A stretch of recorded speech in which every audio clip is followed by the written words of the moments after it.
Welcome to Bourbon Bond with the boys. I'm Nick. And I'm Dave. And we are back with...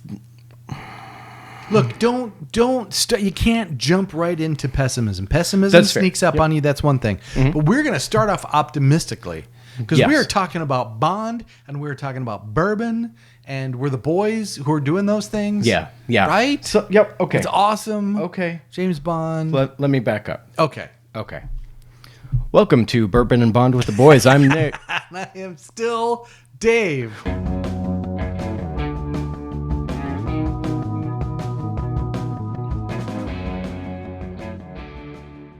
Welcome to Bourbon and Bond with the boys. I'm Nick. And I'm Dave. And we're back with Moonraker.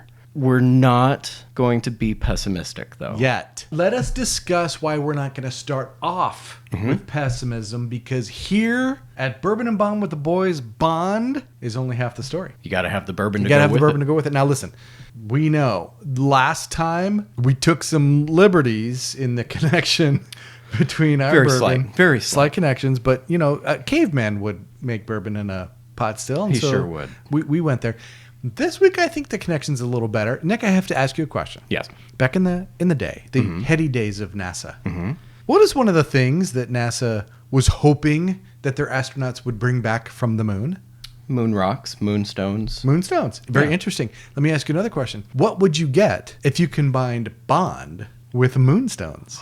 Oh, Bondstone. So this is the Bondstone limited release triple oak, and while you were unwrapping that glorious bastard right there, I want to make some comments. Yeah, because please. This is an unusual thing for us. Again, it's one of those things where going up and down the aisles at the QT at Total Wine, and we come across this and we're like, oh my Lord in heaven, that is the perfect for this. So we grab it, don't know much about it, so we do some investigating. I can't find Bondstone Distillery, like the website, to talk about things, right? I can find a lot of people talking about it, but I couldn't find it. And it looks like we think it's possibly another one of those Total Wine pet projects like Grangestone. So they really do push it hard. It's sort of highlighted and advertised well in the store. It is, now we found some people who write about it. Bondstone kind of is known for a double oak. Okay. Ooh. Right. This is a triple oak. The bottle tells us that it takes the double oak, which is a minimum of 4 years old, and finishes it off with toasted oak staves. Here's what I found on CanCanAwards.com. Bondstone Bourbon is a unique and distinctive spirit that is crafted with meticulous care, blah, blah, blah, blah, blah. Who sent him money? This is a blended bourbon using at least 5 different distilleries' liquids. They're putting it together, and the art, I mean, people do this with wine all the time. The art of a blend is getting the right liquids and the right combinations and then aging them in the right way to come up with something that's very drinkable. And that's what Bondstone has done, and it's come up with something that they say is pretty fancy. Bottle says it's distilled and bottled in Kentucky. It's 100 proof, and I don't know, it's 60-something, between $60 and $70. So it's not wildly expensive, but it's not cheap. No. So we give you Bondstone to go with Moonraker, and let us follow the arbitrary rule that happened. We're going to start with It's our rule. It's our rule. Yeah. Okay. All right. Cheers. Doesn't smell bad. No. It's got a lot of alcohol in it. It's powerful. Yeah. Oh. It keeps hitting. I'm not sure about the aftertaste yet.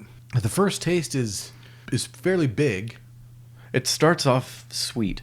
Right? And I mean, immediate sweetness, but that sweetness goes away very, very fast. I'm gonna need a Death Star.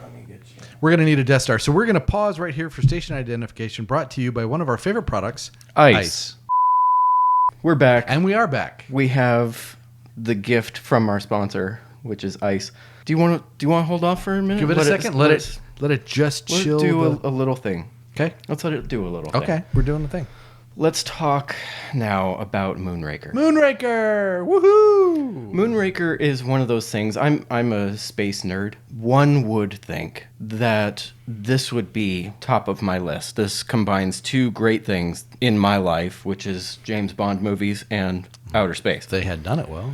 It's hard to see a world where that goes wrong. Let's dive into this. 1979 was released in the summertime. I was not quite 13. Roger Moore, Bernard Lee, Desmond Llewellyn, Lois Maxwell, no Felix Leiter yet again. We should make a comment that the great Bernard Lee, this will be his last appearance as M, so we're just going to enjoy seeing him one last time. The villain is spectacular, and we've got a couple of Bond girls to discuss. And again, in 1979, like you said, space. And you can hear interviews with Cubby Broccoli saying space. And again, think about what's going on in 1979. Star Wars out in 1977 has taken over, and no one, I'm telling you, no one could wait for Empire. It was killing us to wait. Yeah. Space, and more space. And everyone thought that NASA was going to get the first space shuttle off in 1979. They didn't do that. It ended up being paraded around the country, but they didn't launch it in 79. But that was the plan. And so space shuttle, space, doing stuff in space, Moonraker. The initial taste is good. The aftertaste is not. But it softens a little bit with ice. It certainly does. But it's the aftertaste the initial taste is really good. That heat lingers. It's that better lingers now for a long time. It's better now. I mean, it's still in there. Yeah. I would definitely recommend On the Rocks with this bad boy. Agreed. If you were drinking this with a little blue Stilton and some dark chocolate, that would probably solve all the aftertaste problems. Yeah, That's got a big, bold first be. taste, and I don't hate it. No, I don't either. At all. Let's get into the plot. Let's just go right into it. The plot of this movie it's pretty good. It starts immediately, yeah. right? We're having the space shuttle being stolen off the 747. We get into Bond is investigating how Mr. Drax's space shuttle was stolen. How it disappeared. So we come across Drax, who is this multi-billionaire who, like Corinne says, he owns what he wants, right?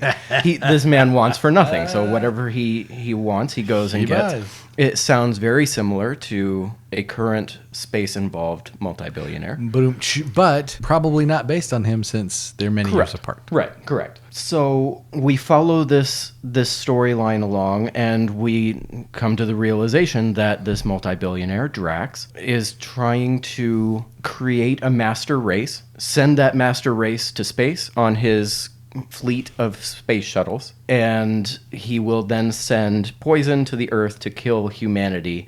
The poison, though, this time is safe for plants and animals. Yes, it will not kill off plant and animal life, unlike the dumpster fire plot. And then once all of humanity is extinct, Drax will then bring his super race back to Earth and live in peace. AKA his Logan's Run teeny boppers. It's a Thanos we like plot. this plot, right? And we have always said the plot of the Bond movie is generally around the bad guy plot. Yep. Whatever the bad guy plot is, that's the plot of the film.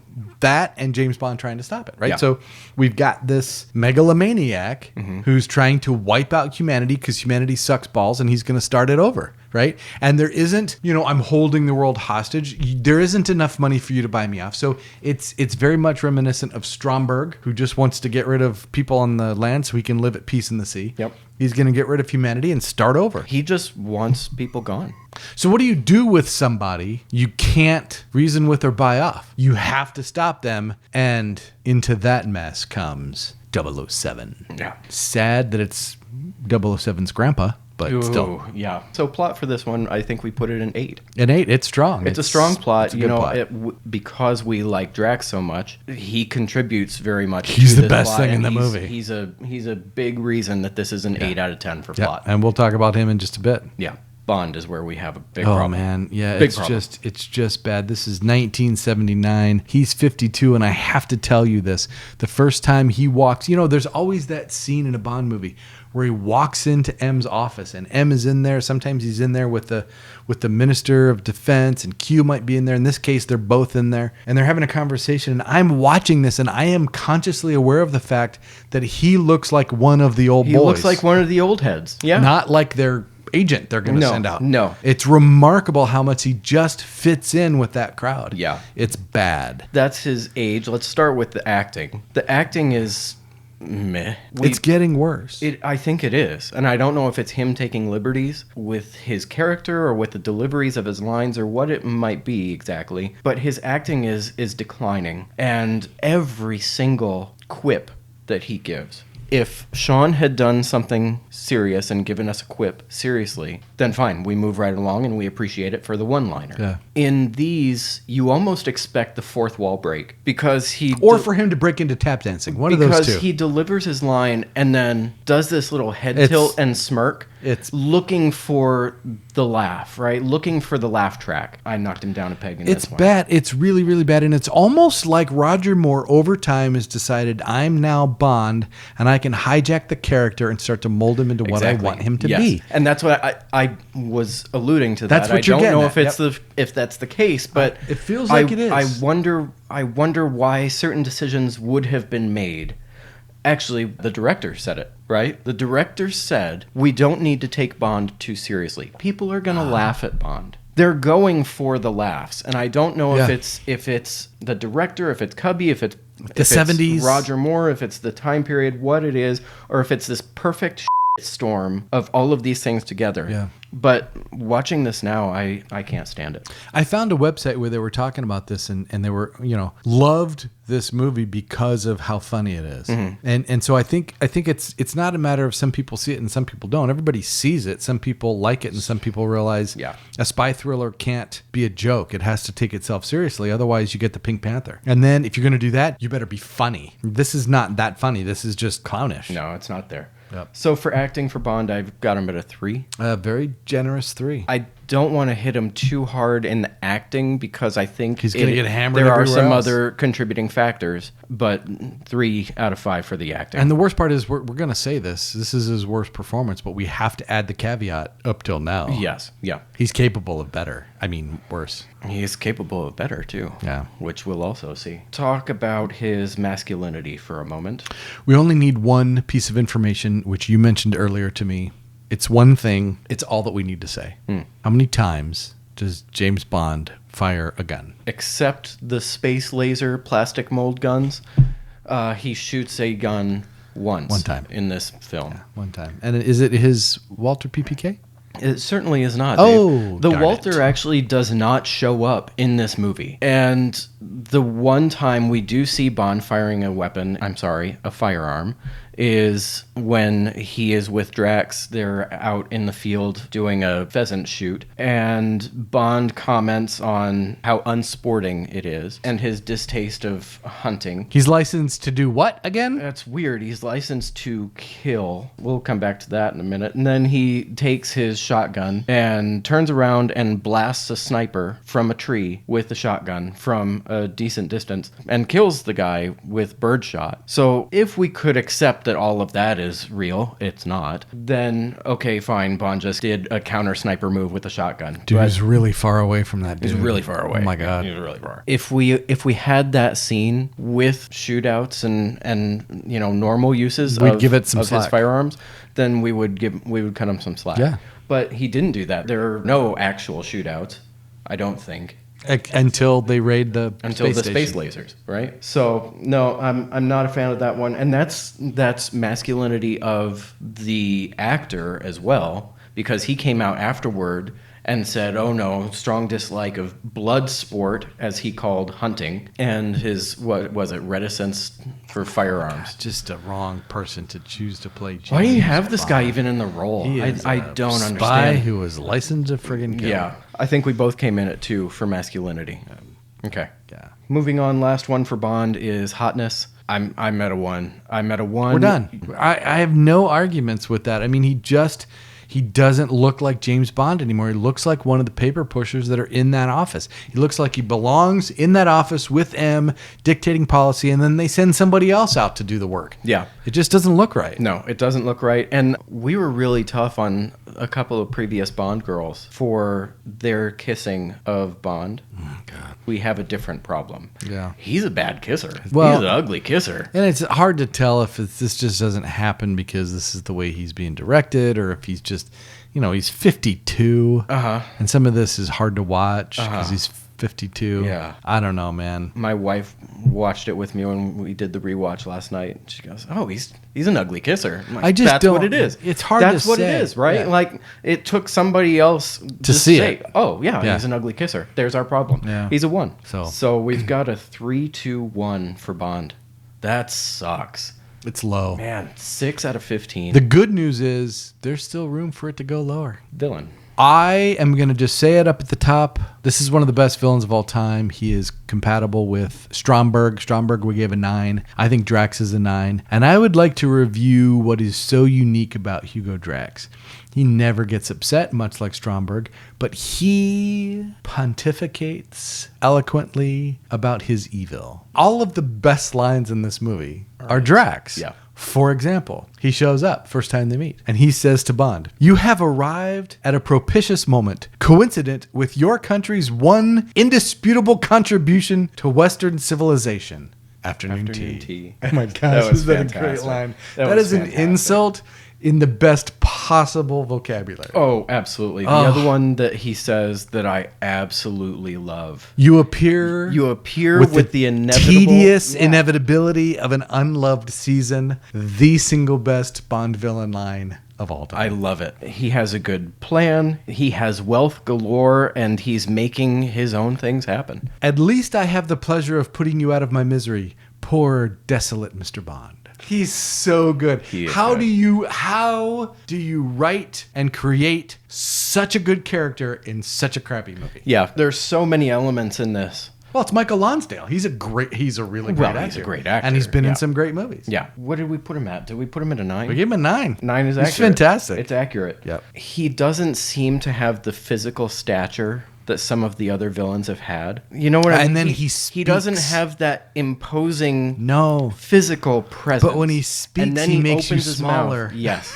Yes. He He's cuts so you good. with his words, and he knows that he has the plan and he's doing the plan, and you're less than. Now, I would highly recommend that everyone see the movie Ronin, and he plays a small part in that, which is fantastic. However, do you like the coinkydinklyness of Michael Lonsdale starring in the film The Name of the Rose alongside Sean Connery several years after this? I've not seen it. It's a fantastic movie. Weird that they were in that together. He's a great actor. He's a 9. Here's what's not a 9. Here's what's not a 5. Here's what's not a 2. Henchman.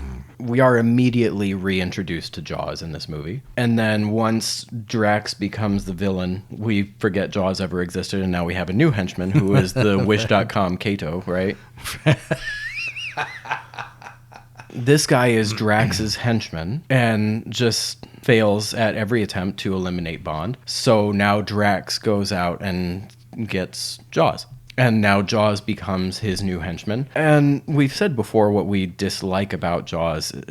Jaws doesn't take Jaws seriously. The filmmakers don't Yeah. take Jaws Yeah. seriously. Bond doesn't take Jaws seriously. He stops being scary when no one takes him seriously. So which henchman are we going with here? We're going with Jaws. It is Jaws? We're going with Jaws. We're not going to do... We're not going to do. Okay. We're not going to do the racially misnamed Chang. Chang exists for one reason: to die. And then they bring in Jaws because everybody loved Jaws. It's not just Jaws. Imagine a world in which Heidi falls in love with Andre the Giant and then they go to space.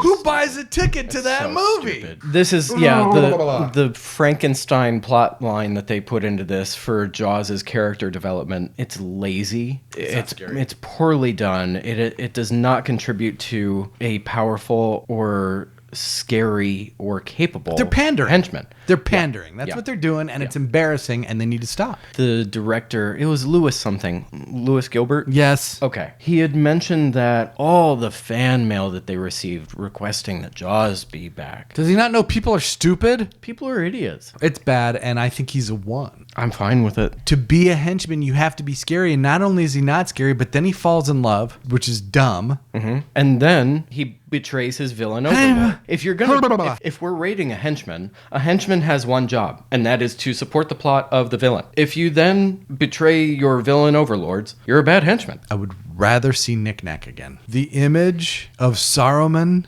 driving his grandma to the grocery store in his AMC Matador, I cannot get out of my head. It has destroyed the man with the golden gun for me forever.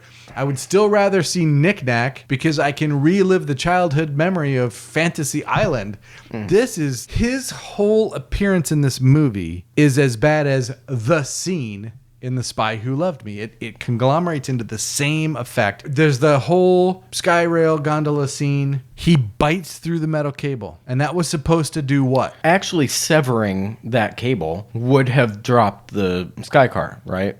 And the movie, it accomplishes nothing. It stops the thing, but then the guy starts the thing again. It had no impact on anything. No, they just... And we're just supposed to ignore that it did nothing. Well, they just did it for... Well, he shimmies down there. They just did it for street cred. And then Bond waits for him without doing anything about it. Why not? It's not good. So, okay, I'm 1977, Star Wars comes out. 1977, we watched Star Wars and saw things we had never seen before, right? Even 2001: A Space Odyssey couldn't match what we were looking at. We forgot we were watching that movie up. Right? We were watching people in space, and they could not match it. So we've got Henchman at a 1 out of 5. 1. Sorry. We do have a little bit of a discussion to have now with Bond girls. There's a lot going on with Bond girls. There's Bond girls. Holly Goodhead. Holly Goodhead, and I'll tell you, Lois Childs, for some reason, just does not do it for me. Me neither. She's not a bad actress, and she's not an ugly person, but for some reason, she just does not. Maybe it's the character. She just does not do it for me. She doesn't have a commanding presence on screen, for sure. I don't find her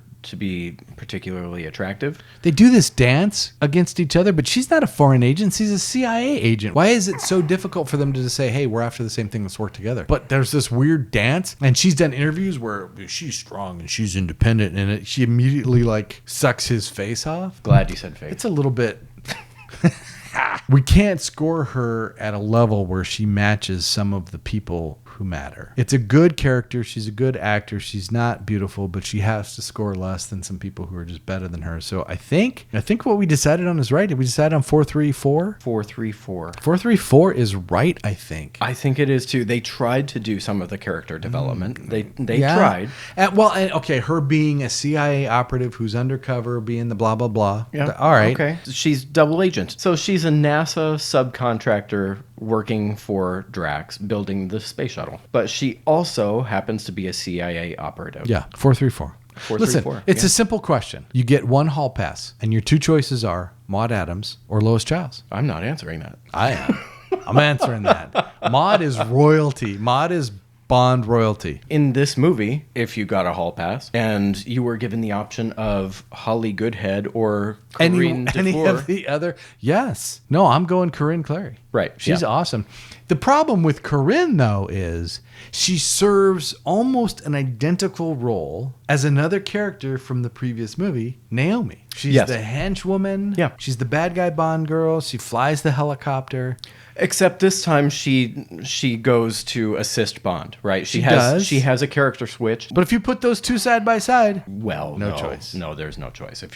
But we're talking about just this movie. Corinne is the exact opposite of Holly Goodhead. Yep. Instead of 4-3-4, she's 3-4-3. That's what I've got. Right? There's no character development whatsoever. She works with the bad guy. Mm-hmm. And she's French. Have you noticed the number of French actors? Michael Lonsdale is French. Corinne Clary is French. There's a lot of French actors. Do you know why? No. England changed the way they tax movie makers. And Cubby said, crap, we need to film somewhere else because this is going to eat into our revenues. Oh. So they didn't film this in England. They moved the whole production to France, and France has rules. Mm-hmm. And you need to have French actors in a movie. So they had to fill enough of the roles with French actors. Luckily, Michael Lonsdale is great, and he is truly multilingual. He can act easily in multiple languages. Corinne Clary is French. There's multiple French actors in this. Was she dubbed? I don't know that she was dubbed, but... Because I was asked if she was dubbed. It sounds... possible? It does sound like it. It doesn't look like it. It's just a weird sound quality. She's an accomplished French actress that is most famous for a film that's, at a bare minimum, softcore porn. So I think she can speak the language. I don't know that she was dubbed. She doesn't speak with a very heavy accent, is what I'm getting at. Which leans towards dub. I'm currently consulting the expert. Okay, there you go. The Googs. Look at us. Yes. Our girlfriend, the late and extremely great Nikki Van Der Zeel, dubbed her and another character in this movie. Yeah, she was awesome. And then quit to become a lawyer. Oh my gosh. That's why she sounded so... Oh, that's cool. Yep. Okay. Yep. I'm glad we found checked that out. Yeah, we asked the Googs. And Stacy, good catch. That's a Thank good you, one. Stacey. I didn't pick up on that one. So Thanks, Babsy. That rocks. Okay, let's talk about Manuela, the last of the Bond girls. So Manuela's character is stupid, doesn't belong in the movie. She's super cute, though. I'm glad she's in it. Yeah, she looks great. She is more attractive than Holly Goodhead, and her acting is kind of trash. So I've got a 2-4-1. Her character has no explanation. She shows up. Apparently, he does a takedown, and then they go to a place where her purpose is to get attacked by Jaws. So it's completely stupid, except she's cute. Except he gets a takedown. She's super cute. So 2-4-1 for her. Yeah, So no argument. that brings us to another situation here. We have to do a rounding. A rounding. Drax has surrounded himself with Logan's Run actual models. They're actual models. I think there was one in the group on his little Paradise Island that was not a model. She was a musician. But the rest of his perfect race or perfect society that are females are all models, and they look the part. If you were going to destroy all human life and repopulate the planet, would you pick ugly people? I mean, I'd throw some in there. That's a bunch of bull.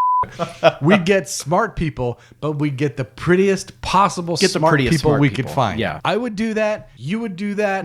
Drax does that. It's not surprising. Peripheral babiness. We wound up at a 9.3 for the average for Bond girls. 3-4-3. We got to round it to a 3-4-3 and a 10. Yeah, I think so. I think that's the 10 right out move. of 15. I think that's a fair move. It is. So we've got 10. And he raided the wardrobe closet for Logan's Run. I swear to God. Action. We start right off with such a well-filmed and well-choreographed aerial fight scene, free fall fight scene. The film crew got the one camera in the world that could film something like this in a free fall situation. They got two of the best stuntmen in the entire world to do this, and one just happened to look somewhat close to Roger Moore, so they could do more close-ups. They got closer to the actor, and we're actually doing things now. It was so well done. You understand you can't throw a stuntman out of an airplane in the hopes that the choreographed parachute transition works. Mm-hmm. You can't do that. That's illegal in every country except a few. And so we didn't film in those. So the stuntman has to be wearing a hidden parachute so he doesn't die. You got to hand it to him. In a movie with stinker after stinker after stinker, this one they pulled off. And unfortunately, they immediately the bed by bringing in Jaws. Oh my God. And his parachute won't open. He's so strong like bull, that he rips his parachute cord off. He plummets into a circus tent because we're starting this off immediately with just a bunch of clowns. And he lives, right? He lives through this. I would like to shout out the late Mr. Marchek, my high school physics teacher. At the time I was in high school, there were billboards advertising try to stay off of drugs, and it was speed kills. And Mr. Marchek every day would say in the class, hey, remember, speed doesn't kill. Differential acceleration kills. You can't plummet out of a 5,000-foot high airplane without a parachute. The immediate change in speed is what kills. Oh, my God. Oh, my God. To start off so strong and then immediately ruin everything that you had. There are elements in this movie that, if handled properly, will lead you to a good Bond movie. All the elements that they need are there. And then you pointed it out. There are a bunch of action scenes that are separated by just a snooze fest, yeah. So we had to actually drop this a point. If the parade didn't produce peripheral babeness, if it didn't have scantily clad women running down the streets of Rio de Janeiro, we're left with a parade scene of people milling around and a clown mascot just walking for way too long. It does nothing. It's this break in action that was so unnecessary and could have been completely removed from the movie. So action, what was there was good. Frankly, the quantity it's up there, but because it's separated by those lulls you forget about what happened, we knocked it down a point. We came in at 8 and then I think knocked it down to a 7. We both agree on that. Yeah, 7 out of 10 for action on this one. It's a 7. All right, before we get into Big Four, I'm just going to... You going to top off? Yeah. Boop. Bondstone. Triple Oak. That flavor after sitting on ice, it's not weak. No. It's not wimpy. Okay, let's get into the big four. We've got Bernard Lee as M. In his last appearance. He has good interactions with Bond. He's giving him direction. He's kind of being M. It's just a little bit lackluster. He's old. He's almost as old as Roger Moore in this. He got sick earlier, and they thought they were going to have to replace him. Oh, really? Almost as old as Roger Moore. I just heard. Oh, my God. Yeah, he got sick. They were going to replace him. Then he recovered, and he did a couple more movies. And so his career could have ended sooner, but he rebounded. I love having him in another movie. He was nothing special in this one. He showed up 3 times or so, and not very poignant interactions. But he's there. We love him. So we came in at 3. Yeah, and most of that was just because of Bernard Lee. Q is Q. Desmond Llewellyn in this is fantastic. He's Q. He's got great deliveries. He's given him his gadgets. We don't have him in his lab. Q on location is bonus. That's right. I forgot about that. We love Q on location. I forgot about that. Okay. And again, Bernard Lee is done. We wish Roger Moore was done. Mm-hmm. We know Lois Maxwell is going to retire when Roger Moore does. Q? Not even close. He can keep going for years and years and years, and he does. He's awesome. He's fantastic. In his last performance, he's awesome. Yes. So Q gets a 5. Moneypenny, this is painful to watch. Yeah. And poor Lois. She does not look like herself. She does not look like the peppy, flirty admin, right? Yeah. She looks like grandma sitting there at the desk outside of M's office, and it's not a nice thing to say, but that's true. As we sit here, we have done our initial reviews into Pierce Brosnan, and we're seeing good Moneypenny actresses. Yes. It turns out she's replaceable because they misused her so badly. Yes. And so at this point, we're just like, we love Lois Maxwell, but we don't love Moneypenny anymore. No. Moneypenny is in the movie, and she gets a single point. Yeah. Lois gets a single point. Felix gets a 0. He does not show up in any of the Roger Moore films after Live and Let Die. He's just gone. He's like philosophically it's such a gone. Mistake. If Holly Goodhead had talked to Bond and said, Felix Leiter sent me. Simple. That might secure points. If she had come clean when he's going through all of her gadgets. And she stands there and watches him do it like, you don't know. Yeah. But if she'd said, Felix Leiter sent me. MCA. I think you and I would have given points just at being so happy that Felix, the is mentioned. Words Felix Leiter were said in a movie with Roger Moore. It may not have been right, but we would have done it. I blame Jack Lord for this. If he didn't insist on more money and more billing and all that blah, blah, blah, and he had done From Russia with Love, let's just say, Felix Leiter becomes a staple. He was a good lighter. If he had just not gotten too big for his britches, we'd have lighters all the way through. Let's round this out. So we've got a 3 for M, a 5 for Q, a 1 for Moneypenny, and 0 for Felix. Gives us 9 out of 20. Yeah. That is shockingly bad. It's low. It's about to get worse, though. Yeah, because now we have the credits montage. Which is I'm not going to say dumpster fire, but it's not a dumpster fire. It's not good. The song is a less good Carly Simon song. Nobody does it better. It's just less good than that. Yeah, you're exactly right. I was trying to think of that when I was doing the rewatch, and I thought, well, what was the good song that wasn't a Bond song? It's a good song. It's not a Bond song. And this is just a less good song that's not a Bond song. No. So if Carly was a 5, this is a 4. Yeah, it does nothing. Wow. It's not even bad enough to hate. No. Goldfinger. I hate that song. This is not even hateable. This one, I don't have the feelings behind it to dislike it as strongly as I This is like eating food with COVID and you've lost your taste buds. Yeah. That's what That's it is. exactly right. And the visuals follow suit. They follow suit. It's strange because there are silhouettes kind of floating through here, but they're not floating through the frame in a cohesive way. They're kind of drifting this way, and I just now put 2 and 2 together that maybe they're trying to do zero gravity. But it was not good. So we gave the song a 4. We gave the visuals a 4. I think that's the right score. The problem here is this is number 11. There are 10 other movies to compare it to. At this point, you should know what you're doing. Do we talk about it now? This led the box office for longer than any other Bond movie until GoldenEye. Let's have the conversation. Do you want to do it now or later? Let's just have it now. Okay. We are going back in time and evaluating these movies. And while some of us were alive in 1979 and saw this film probably around 1979, we're now here.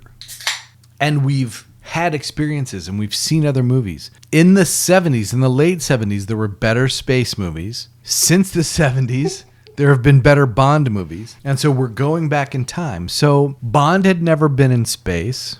Look, there have been bad Marvel films that had big box office because they were so highly anticipated. Everybody went to the movie to see it. And it wasn't one of those things where people went, told their friends it sucks, don't go. Everybody went. The entire world went. That's what it was in 1979. We're not in 1979. You and I have become extremely frustrated, not just with Roger Moore. And you have, I owe you an apology. He's a clown. Hold on. I owe you an apology. Huge. This is a big moment. He's a clown. Ugh. However, we've also recognized this trend since 1971 of these movies not taking themselves seriously. And we both believe that a spy thriller needs to take itself seriously. It can have moments of humor, but it can't be a comedy. Right. And it can't be comic. And it can't be clownish. When Bond movies don't do that, they're generally pretty good. And when Bond movies do that, they're not as good. And so we're experiencing a trend here in the 70s from Diamonds Are Forever, 1971, through Moonraker, 1979, where for some reason the filmmakers decided to make these comic. And it doesn't work and we don't like it. And we don't like it looking back from 2024. But that's the reality of what we're doing. We're standing here, we're looking back. We looked back at 1960 and we found a lot of quality work with a quality actor playing Bond. Yeah. Looking back at 1970, we're frustrated with the result. So people in 1979 might have gone to this movie. It doesn't make it a good movie. Okay. Star Trek did this. Captain Kirk and Captain Picard are not the same guy. Why are they not the same guy? Things changed from Different the late time 60s periods, to the late different 80s. audience, Right? yeah. And the show reflected the changing sensibilities, and it's not wrong to do that. The movies kind of did that too, but as a spy thriller. It needed to be a spy thriller. And there were good things being produced in the 70s. There were good movies produced in the 70s that didn't sell out to this attitude. And so I think James Bond took a hit. I think Roger Moore took a hit. But you and I both agree that Roger Moore might be part of the cause of this. Yep. We were trying to look for a way to get him out of it. He's not out of it. I think he's sinking further in. And I have accused Nick of an irrational hatred of Roger Moore. And the more we dive into these movies, the more I see what he sees. It just isn't good. All right. Let's dive into Bondness. Booze. Manuela makes him a martini, says vodka martini, shaken not stirred. He accepts it, takes a sip. That's it. That is unacceptable to me, because if I took this and put it away for the rest of this episode, then all of our loyal fans, the name. Yeah, all of our loyal fans would be mortified that we didn't drink our bourbon. But let's let the martini go for now. Okay. Bollinger Champagne, which produces the only acceptable line, quotable line from Bond. He comments on the year, 69. You knew I was coming. Fantastic. It's a good line. Fantastic. It's a good line. Fantastic. I love it. But he doesn't drink the champagne. He doesn't drink it. Never touches the champagne, and there's no other booze in the movie. There is other booze in the movie that Jaws drinks with his girlfriend. There's no other Bond booze in the movie. I can't give him a 5. I don't know how we give him a 4. I don't know how we give him a 3. It's a 3. It's not a 3. I think if you have the martini and you have the champagne, it's a point for each. We gave Golden Gun a 3. We gave Spy Who Loved Me a 3. There was more peripheral boozeness in Golden Gun. The champagne in Golden Gun, Scaramanga shoots the cork off it. It ejaculates all over Nick Nack's face, and nobody drinks it. That's fine. And they got a 3. We got to be consistent. We have a precedent for that. The precedent is 3. Both things occur. He doesn't drink one. It gets punished for no other booze and for him not sampling the champagne. This should not be a 3. Bond's an alcoholic. It's known that he drinks too much to deal with his past of having a license to kill and putting so many under the dirt. The fact that we have a Bond who is trying to erase that from our minds is a real problem for me. This kinder, gentler Bond doesn't fly. This cigar smoking, I don't drink, I don't like to kill people, bullshit doesn't fly. No, it does not. You are correct. It doesn't. I do need to say something really quick. Please drink responsibly. I'm over here advocating for a fictional character who has a problem with substance abuse. Do you know I was just in Arlington, Texas? I went to Arlington, Texas for 4 days for a conference. I didn't rent a car. You know what I did? Did you Uber? I oobed. Hey. This is part of Bond. We're rating this on Bond because Bond has his drinks in the movies, and he doesn't have his In drinks this one, in he these doesn't movies. have his drinks. And so the question is it a 2 or is it a 3? I'm giving it a 3 because both of the essentials appear. I'm not going to fight you that hard. I don't fine. like this movie. You want to give it a 2? I'll give it a 2. I'm happy giving fine. it a 2. No, I'm fine. Because you said for consistency's sake, let's give it I think a it 3. matches It does have the previous- line, and it has the martini, Yeah. it has the champagne. Yeah. We'll give give it him a a 3. 3. I'm doing this begrudgingly, but 3 for booze. I think it gets easier out of here. We went 3 for quotability because all the good quotes are Drax's quotes. They are Drax's quotes. And it needs to be and the punished quotes for that that. Drax has are good. We've pointed them spectacular. out. Oh We've my pointed them God. out already. It's so good. If you missed that, rewind. Go it. find them again. They're so good. They're under villain. He's spectacular. Go ahead. Good. So quotability, all of the lines from Bond in this, I tried Except for that desperately one. to push out of my mind, except for It's a 69. 69. She was expecting. Except for that. That was funny. What happened to Drax? He had to fly. Kill me. That's kill awful. It's a bad line, but it's a missed opportunity. This is the moment when you've ejected the villain from an airlock and you get to say something witty. And instead of saying something witty, You had you to say, fly. You had to it's just, fly. it's so bad. And then hits you with the smirk after. I mean, even if he had said he just got sucked off, it would have been better than this. We're giving it a 3 points for Drax's line and the one thing that Bond says that wasn't a stupid. But here's the worst thing about this movie. Locations are a 5 and gadgets are a 5. It hits these Bond necessary things. It's in California, Venice, Brazil, space. It gets a 5 on locations. They said they filmed on location in space. They said that in the credits. Get wrecked. But he gets the But dart you're watch. exactly right. You're exactly right. He gets the Gadgets. explosive watch. He's loaded with gadgets. He gets the cigar case that cracks safes. He gets the boat. The boat's a 5 on its own for gadgets. You're right. So it's You're a right. 5 for locations and a 5 for gadgets, and there isn't any argument. I mean, it's odd that for a movie that does so many things wrong, it's got a great villain. They nailed and it nails this Yep. this stuff. Like I said, there are elements to make this a fantastic movie. It It's handled there, properly. but It's all- Golden it's all Gun there. was there, Right. This yeah. is a trend Well, now. Yeah. Now that brings us to the car. This is simple. It is simple. Well, slight conversation. Very slight. I argued to give the car category a single point for the boat because the boat is a vehicle that is loaded with awesome gadgets. It's awesome. It's in a great chase. It's got some great action a cool sequences boat. and it's filmed really well. And I was pitching the idea, I know. gentle pitch, You're not crazy. if you will, for giving the car a single point in this one. And you said it outright. It's a gadget. It's a gadget. If he drove an Aston to get to his boat. Oh yeah. It's a 0 for the car. Yeah. So that brings us to 3 for booze, 3 for quotability, 5 for gadgets, 5 locations, 0 car. Yes. That is 16. 16. Yeah. Shockingly bad. It scores better than it should for a movie we like this little. Yeah. Again, most of the problem elements. with this movie is Drax. It's not a good movie. We don't enjoy watching the movie, but he's one of the best Bond villains of all time. We love him, and I love Michael Lonsdale. It scores high in some categories because it's got Bond stuff. because they're there. Yeah. Production quality. Production quality. So this film had nearly twice the budget of any previous Bond movie. That's what Cubby said. The budget for this movie exceeded the first 8 Bond movies. I'd remember. It was They were small. They were low budget films. right Initially. But where did it go? I don't know. And you can't argue that 1979 couldn't do blah, blah, blah. Because Star Wars was 77. They did it. With that budget, you go over and steal that person who created space lasers and use them here. Yeah. Right? Yeah. You just use them as an independent contractor and, could you please maybe give us decent space lasers? And he goes, okay, 10 minutes of work and he's got it. Right? Let's ask the question.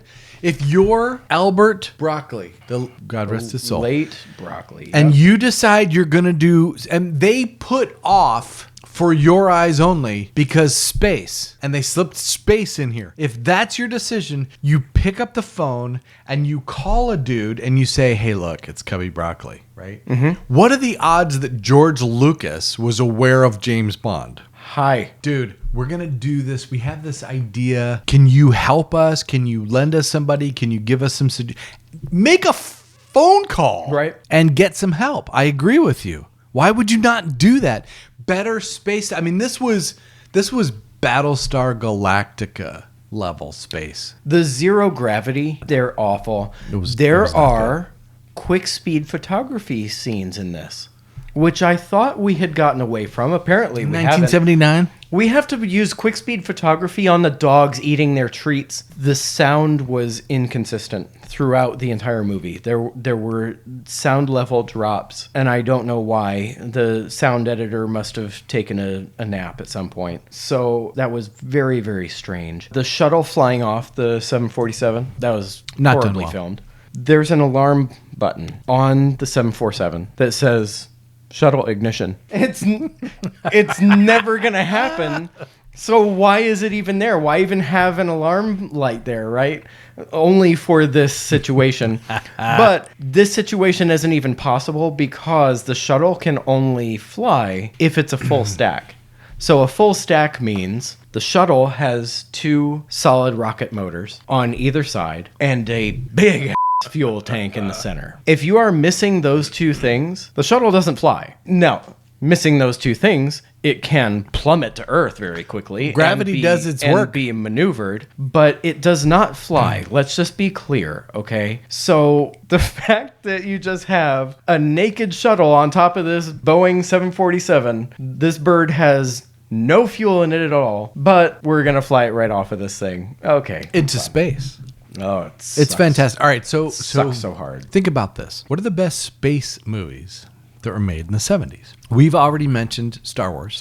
Head and shoulders above this movie. Think of the other 70s great space movies that were great. 1979, Alien. That was 79. 1979, Sigourney Weaver was a child. It's a fantastic movie. I didn't realize that was 79. Star Trek: The Motion Picture, the first Star Trek movie. Mm-hmm. Slow. It had a lot of the same feel of 2001: A Space Odyssey. It had those long, slow moments of no action, but the scenes, the cinematography, head and shoulders above Moonraker. Oh, yeah. The Black Hole. Remember The Black Hole? Haven't seen it. Oh, it was pretty good. I have a Funko Pop of Maximilian the robot. Anyway, 1979, we think, oh, no, this is just so old. No. There were good movies about space being made in the 70s that far outshine Moonraker's space scenes. Yeah. They just didn't do the work to create the quality that you're looking for, that I'm looking for. Right. And they need to be punished for that. Agreed. Yeah. Again, why does Jaws bite the cable? We've got the ambulance falling out of the ambulance. Quick speed again. Quick photography again on that one. Awful filming. It's comical filming. In the really good boat chase, I only noticed this because I'm who I am. Jaws is shooting what I believe is a Mach 11 submachine gun, and there is no brass coming out of it. The anaconda scene, terrible. Not a hard scene to shoot. No, just put Roger Moore in a pool with a real anaconda. Oh my God. That would have solved. That would have saved us from 2 heartaches later. It would have done a whole lot. Oh, their helmets. These helmets. They're so bad. And then the computers, right? So they've got this whole conference room and computer area that he locks Holly and Bond in, right? Drax locks them in. Right. All those computers and chairs fold into the ground, and they're under the rocket engines. I don't care what kind of protective you have in there, your computers are toast. They're not a couple 100 degrees Fahrenheit. No. They're a couple 1,000 degrees Fahrenheit. Yeah. Nothing survives in that. I think that's it for production quality. There were just these little things that certainly nerds like I pick up on. So many. They're everywhere. I mean, you can pick through this thing. You don't even need a fine-toothed comb to pick through it. What do you call it when the music suddenly slows? In music, you're going along at a pace and the pace of the music slows. What do you call that? I'm not saying it. I'm not saying it. In music, I'm not saying it. It's a retard. I knew what it it was, and I wasn't going to be the one. Oh. The helmets remind me of music when it slows down. Yeah. I don't know if we can use this joke. All right, so let's come up with a final number here for production quality. Some things are good. There are a couple things that are not terrible. Correct. And some things are terrible. And so what's the easiest thing to do? I've got terrible and not terrible. Let's just put it in the middle. There's only one option. Stick it in the middle. Yeah. You have so many good things that are separated by so many absolute trash things. You only have one avenue, and it's to go with a 5 out of 10 for production quality. Yeah, I can't argue. I mean, Not that you even want to, because just as it's a not lack worth of it. options. It's not worth it. That's all that's left to us. Yeah. X Factor. We created X Factor for us to assign or deny points based on things not involved in the production of the movie. It's that. This is how I feel about Ooh, it. This is what I how does experienced. it make me feel? Right. This. I hate it. I feel like shit after this movie. This movie, regardless of all of the things that it got right, if this was on TV, No. I ain't stopping to watch it. No, I'm not. I'm skipping right over this sucker. This thing sucks so hard. We've talked about this before. One of the things that frustrates me the most is when I watch a movie that if I just had time in the editing booth, how much could I fix it? This movie requires bigger changes. Significant time. But if I could take a time machine back to 1979, we could fix this movie. Sure. This movie could be a very high-scoring movie just by not doing some of the stupid. It's frustrating. I don't like watching it. If you ask me right now, quick, we're going to blow 2 hours. You want to watch Moonraker or Dr. No? That takes me 2 seconds to answer. I would much rather watch Dr. No. It's visually interesting with all of its flaws. I'd much rather see Dr. No. I'd much rather see From Russia with Love. I'd much rather see Goldfinger. What are the movies I wouldn't rather see? On Her Majesty's Dumpster Fire. Couple more. Maybe a couple Things to more come. coming up. Things to come. But I'd no, rather watch Diamonds Are Forever than this trash. Oh, absolutely. So because it's at least just- then we have our guy back. Sean Connery. At least then we've got our guy back. This is this not- one, we've lost our guy. We have a good plot, a good villain. Yeah. An excellent villain. Lots of excellent elements are here. But this does it wrong. When you start to take it seriously, you can integrate all of these things the right way in the right places with the right people. And they didn't do it. I don't know if it's lazy, if it's the time period. I don't know what it is. Whatever they were going through, they did this wrong. How many movies did this directly steal from? Oh my gosh. Well, we've mentioned 2 already. I've got 2001: A Space Odyssey. Okay. Casablanca, when Wish.com Kato falls through the clock and into the piano. Roger Moore delivers the line, "Play it again, Sam." Tragically bad. That's not quite as bad as He Had to Fly, but it's bad. Then we have the Magnificent Seven, where they actually played the Magnificent Seven Oh my theme God, I song forgot in about this this movie. Oh, I hated that so much. While they're playing... Oh, I hated it. While they're playing that music, he's wearing the Clint Eastwood serape and Poncho. hat. And it's so it's that's the Magnificent Seven song that sounds like it's the song that they copied Yeah. from Blazing Saddles. Yes. And so it gives you the Blazing Saddles vibe. It's so cheesy bad. It's tough. Close Encounters of the Third Kind. The alarm tone to get into oh my the God, I lab hated door, that so much. That is the 5 notes from Close Encounters. Star Wars. They directly stole from Star Wars. Yeah, total ripoff. Frankenstein. The Jaws.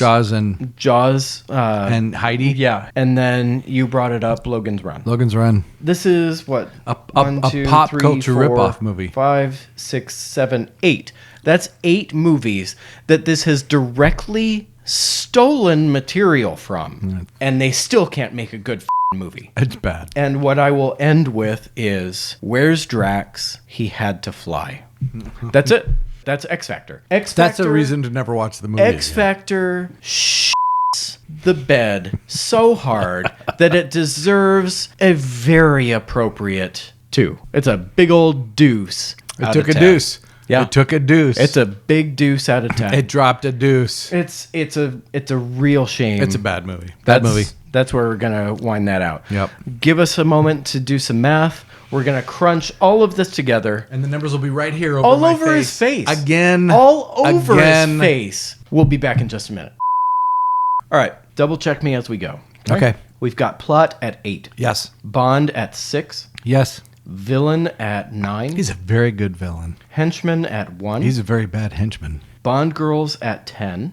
Yes. Action at 7. Yes. The Big Four at 9. That's correct. Credits montage at 8. A very disappointing 8. Bondness at 16. 16. Production quality at 5. Yes. X Factor at 2. That's what I've got. That gives us an 81 out of 150. That's more points than it deserves. It's a 53.9, round at 54. 54%. I am glad that what we saw wrong in here is reflected in the score. It's shocking that it's so high, and I have to keep reminding myself that most of that is Drax.